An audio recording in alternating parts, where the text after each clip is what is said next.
साल मक्के में थे, 50 पर 3 साल मदीने में सिर्फ 10 साल ही थे। 50 पर 3 साल मक्के में थे, 40 साल की उम्र में नबूवत मिली। फिर 13 साल अल्लाह के रब्बुल इज़्ज़त की दीन की दावत देते रहे, लोग तकलीफ़ें देते रहे, यहाँ रहना आपका मुश्किल हो गया। इसलिए अल्लाह तबारक व तआला ने क्या किया, हिजरत का हुक्म दे दिया।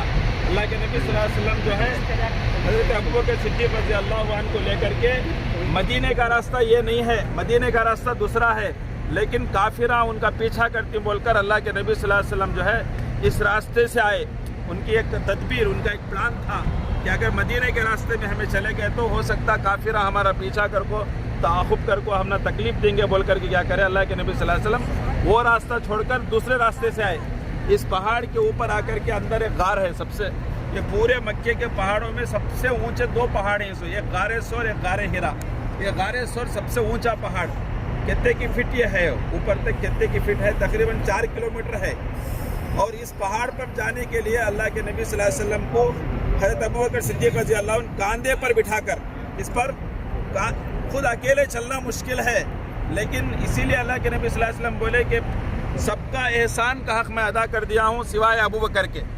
अबू बकर का एहसान मैं यहाँ नहीं अदा कर सकता, मैं सिर्फ कहाँ मैदान माशर ही में अदा करूँगा। अल्लाह के नबी सल्लल्लाहु अलैहि वसल्लम को कांधे पर बिठाकर अबू बकर सिद्दीक़ रज़ियल्लाहु अन्हु इस गार पर लेकर चढ़े। लेकर जाने के बाद बाहर बिठा दिया और जाकर के गार को पाक करने लगे। हज़रत अबू बकर सिद्दीक़ रज़ियल्लाहु अन्हु जैसे ही पाक किया, अब वो बिल्ला थे ना, अपना कुर्ता निकाले, पूरा फाड़ करके चिंदिया मना को वो बिल्ला को लगा दले। फिर अल्लाह के नबी सल्लल्लाहु अलैहि वसल्लम जो है बाहर बैठे हुए थे ना, अबू बकर सिद्दीक़ रज़ियल्लाहु अन्हु एक बिल बाकी थी, अपना अंगूठा रख लिया था उस पर, बिल के ऊपर। अब अल्लाह के नबी सल्लल्लाहु अलैहि वसल्लम थके मांदे थे। अल्लाह के नबी सल्लल्लाहु अलैहि वसल्लम को अबू बकर सिद्दीक़ रज़ियल्लाहु अन्हु जो है बाहर से ला करके गार में बिठाया। फिर अल्लाह के नबी सल्लल्लाहु अलैहि वसल्लम थके मांदे थे, अबू बकर सिद्दीक़ की गोद में सो गए। जैसे ही सोए उसके बाद एक सांप जो है, जहाँ अंगूठा रखे थे ना बिल को, सांप डस लिया। सांप डसा तो बहुत तकलीफ़ हुई, अबू बकर सिद्दीक़ रज़ियल्लाहु अन्हु रोने लगे तकलीफ़ से। वो आँखों से जो आंसू निकले ना अल्लाह के नबी सल्लल्लाहु अलैहि वसल्लम के चेहरे पर पड़े। जैसे ही पड़े तो नींद हुशार होगी। पूछा, अबू बकर क्यों रो रहे हो? कहने लगे कि अल्लाह के नबी मुझे बहुत तकलीफ़ हो रही है, किसी जहरीले सांप ने डस लिया है। अब वो अंगूठा निकाले तो वाक़ईतन सांप डसा था। अल्लाह के नबी सल्लल्लाहु अलैहि वसल्लम अपना थूक मुबारक उसे लगाने के बाद वो दुरुस्त हो गया। फिर उसके अंदर से एक सांप निकला। सांप से अल्लाह के नबी सल्लल्लाहु अलैहि वसल्लम ने पूछा कि भाई तूने क्यों मेरे दोस्त को तकलीफ़ दी? तो सांप कहने लगा, इस गार में मैं 500 साल से आपका इंतज़ार कर रहा हूँ, अब मुझे आने का कोई रास्ता नहीं था, इसलिए मैंने इनके पैर को डस लिया। वो मैं ईसा अलैहिस्सलाम के ज़माने का मैं हूँ, मैं तुमको देखने के लिए इस गार में 500 साल से मैं इंतज़ार कर रहा हूँ, अब मैं कैसे देख सकूँ आपको, इसलिए मैंने ये काम किया। खैर, सांप की वो मोहब्बत थी, उसने डस लिया, अल्लाह के नबी को भी देख लिया। और जैसा कि आपने सुना होगा ना, जैसे अल्लाह के नबी सल्लल्लाहु अलैहि वसल्लम इस गार में गए, अबू बकर गए, तो क्या है, कबूतरी आकर के अंडे दे दी, और ये क्या है, वो मकड़ी ने जाला तान दिया, क्योंकि काफिर लोग जब ढूंढने आए, हत्ता के गार के पास आ चुके थे। गार के पास आकर के पैरा भी नजर आए उनके। अबू बकर सिद्दीक़ ने देखा भी। अल्लाह के नबी सल्लल्लाहु अलैहि वसल्लम ने कहा कि अल्लाह के नबी, दुश्मन यहाँ आ चुके हैं, अब थोड़ा भी अगर हमको झांक कर देख लें तो हम नजर आ जाएंगे। अल्लाह के नबी सल्लल्लाहु अलैहि वसल्लम ने कहा कि कुरान में आयत है, इज़ हुमा फिल गार इज़ यक़ूलु लिसाहिबिही ला तहज़न इन्नल्लाह माना। जब वो दोनों के दोनों गार में थे, कुरान बोल रहा, जब वो दोनों के दोनों गार में थे, अबू बकर ने कहा कि दुश्मन आ चुके हैं, यहाँ खड़े हैं, उनके पैर मुझे नजर आ रही, अगर हम ना झांक को देख ले तो हमें नजर आ जाती। तो अल्लाह के नबी ने कहा, ला तहज़न इन्नल्लाह माना, घबराइए नहीं, गम मत करिए, अल्लाह हमारे साथ है, अल्लाह हमारे साथ है। जब अल्लाह के नबी ने कहा ये जुमला, दुश्मनों ने नहीं देखा। आप 3 रात 3 दिन इस गार में थे। ने उस मिना के एक मुकाम पर आए तो शैतान ने उनको बहकाया था। शैतान के बहकाने की वजह से हज़रत इब्राहीम अलैहिस्सलाम ने उनको कंकरियाँ फेंकी थी। कंकरियाँ जो फेंकी, उस मुकाम पर एक सुतून बनाया गया है। फिर आगे बढ़े, फिर आकर शैतान बहकाया, फिर कंकरियाँ फेंकी, वहाँ पर एक सुतून बनाया गया है। फिर आगे बढ़े, फिर आकर शैतान बहकाया। 3 जगह हज़रत इब्राहीम अलैहिस्सलाम को बहकाया था कि अब अल्लाह के हुक्म को ये पूरा करने जा रहे हैं। खूबसूरत बेटे, 80 साल के बाद ये बेटा पैदा हुआ, इसको ज़ुबा करने के लिए जा रहे हैं, तरह तरह के बहला कर फुसला करके आखिर अल्लाह के नबी हज़रत इब्राहीम अलैहिस्सलाम को बहकाया, जिसकी बुनियाद पर हज़रत इब्राहीम अलैहिस्सलाम पहचान गए कि शैतान का बहकाव है, मैं इसके बहकाव में नहीं आना है। इसलिए हज़रत इब्राहीम अलैहिस्सलाम ले जा करके हज़रत इस्माइल ज़बीहुल्लाह को एक जगह लिटाया। इंशाअल्लाह मैं वो जगह भी दिखाऊंगा।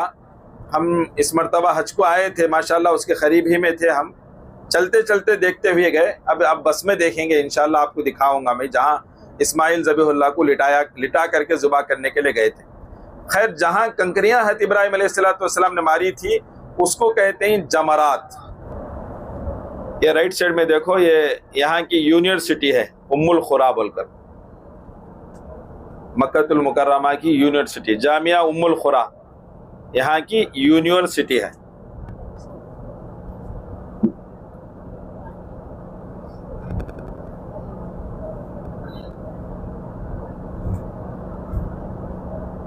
तो 10 ज़िलहिज्जा को जमरात पर कंकरियां मारना है, फिर उसके बाद कुर्बानी देना है, फिर उसके बाद हलक कराना है, फिर उसके बाद जो है एहराम खोलना है। एहराम खोल करके मिना ही में रहना है। अब उसके बाद 3 दिन मिना में रहना है। 10 ज़िलहिज्जा, 11 ज़िलहिज्जा, 12 ज़िलहिज्जा तक भी मिना में रहना है। इस दरमियान क्या करना है? 10 ज़िलहिज्जा को कंकरियां मार दिए बड़े शैतान को, सिर्फ एक शैतान को। 11 ज़िलहिज्जा को तीनों शैतानों को कंकरियां मारना है, बड़े छोटे बीच के। और 12 ज़िलहिज्जा को भी तीनों शैतानों को कंकरियां मारना है, बड़े छोटे और बीच के। अच्छा, इस दरमियान क्या काम है? इस दरमियान कुछ नहीं, हरम को जाएं, तवाफ़े ज़ियारत करें। हरम को जाएं, तवाफ़े ज़ियारत करें। 3 दिन तक टाइम रहता है तवाफ़े ज़ियारत का। तवाफ़े ज़ियारत बोले तो जो मामूली तवाफ़ है वो तवाफ़ कर लेना है, सफ़ा मरवा की सही कर लेना है, फिर वापस मिना में आकर के रह जाना है। ये ही हज के अरकान। देखो अल्लाह की क्या हिकमत है इसमें। होटलां छोड़ को, रूमां छोड़ को, अच्छा बिस्तर छोड़ को, अच्छा खाना छोड़ को, ये मैदानों में आकर के वक्त गुजारना। हज आसान नहीं है, हज आसान नहीं है।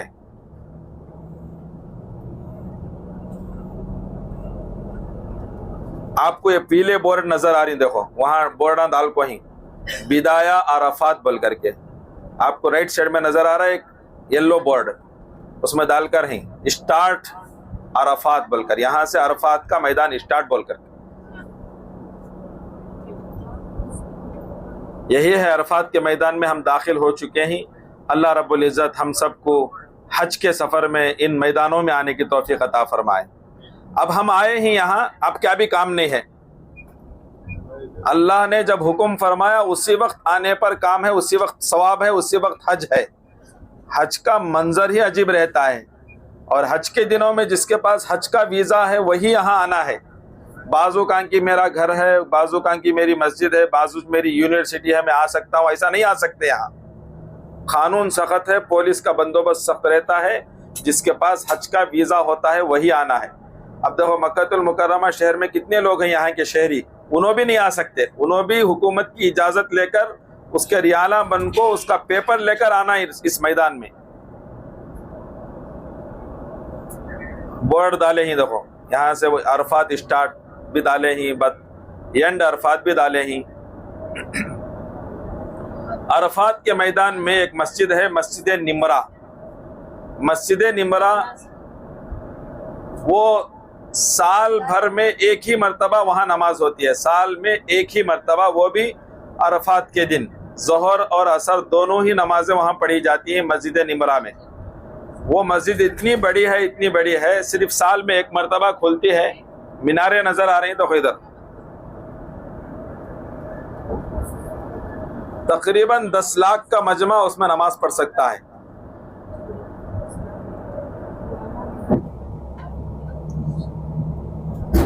अरफात के मैदान में एक मस्जिद है, उस मस्जिद का नाम मस्जिद निमरा है। मुज़दलिफा के मैदान में एक मस्जिद है, उस मस्जिद का नाम है मशअरुल हराम।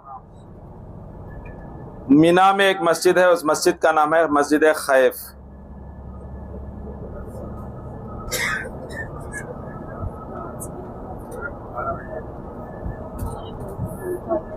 हज के अरकान यहीं अदा होते हैं, इन्हीं मैदानों में।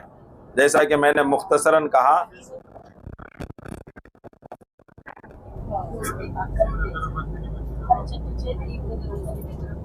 पाकिस्तान के कोई नाम है, उन्होंने इन दरख्तों को लगाया है यहाँ। इन दरख्तों, ये दरख्त उगते नहीं यहाँ, इन दरख्तों को उगाने के लिए मिट्टी भी बाहर से लाकर डाले ही, पानी भी डालते हैं।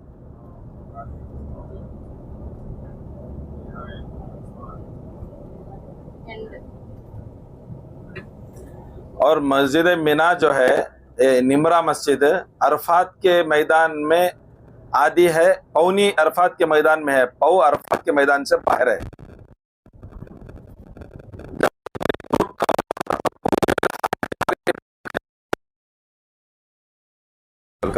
चलो उतरो, 2 रकात नफिल पढ़ लो बस, तहियतुल मस्जिद की 2 रकात। ये मस्जिद निमरा है।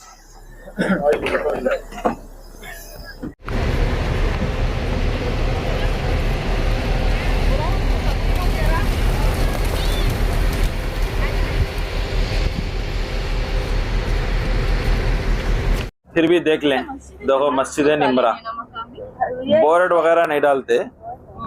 हाँ, यहाँ हज के दिन अरफात के मैदान में, इस मस्जिद में रियाद यहाँ का जो कैपिटल सिटी है सऊदी अरब का, वहाँ से इमाम साहब आकर के हज का खुतबा देकर असर, जोहर और असर दोनों नमाजें मिलाकर इमामत कर देते हैं। 2 रकात जोहर, 2 रकात असर, 2 रकात पीछे, 1 अजान 2 इकामत, 1 अजान 2 इकामत के साथ इमाम जो हैं इस मस्जिद में नमाज अदा कर देते हैं। और जो मस्जिद में रहते हैं, जो मस्जिद के आसपास रहते हैं, उन्हीं तक आवाज़ आती है वो, वरना दूर दूर तक आवाज़ नहीं आती। अल्हम्दुलिल्लाह 2010 में मैं इस मस्जिद में भी जगह मुझे नहीं मिली, आसपास में मिली, लेकिन यहाँ की इस मस्जिद की जमात के साथ नमाज पढ़ा मैं। इमसाल जब हज को आया था, लेकिन बहुत दूर था मैं, आवाज़ हीच नहीं आई वहाँ की। जिन लोगों को आवाज़ नहीं आती वो लोग अरफात के मैदान में ज़ोहर के वक्त में 4 रकात ज़ोहर की, असर के वक्त में 4 रकात असर की नमाज पढ़ते हैं।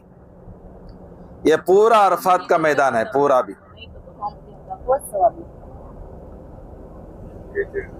जैसा कि मैंने कहा, हदीस में आता है कि इंशाअल्लाह अल्लाह रब्बुल इज़्ज़त अरफात के मैदान को कल मैदान महशर बनाएंगे। गर्मी के अय्याम में मैदान महशर वाक़ियतन याद दिला देता है, मैदान महशर गर्मी के मैदान में याद दिला देता है।